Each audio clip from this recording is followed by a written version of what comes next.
How to configure an FTP backup in Plesk. Log in to your Plesk account. In the Websites and Domains interface, click Backup and Restore. Click this Remote Storage Settings option button.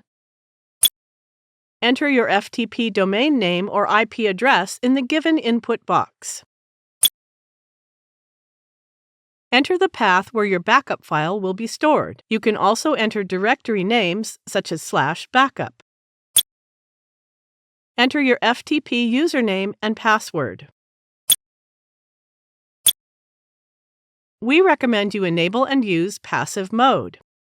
Use FTPS option is for security purposes, and we leave it disabled. Now click to apply the settings. Settings have been applied successfully. Now click the OK button.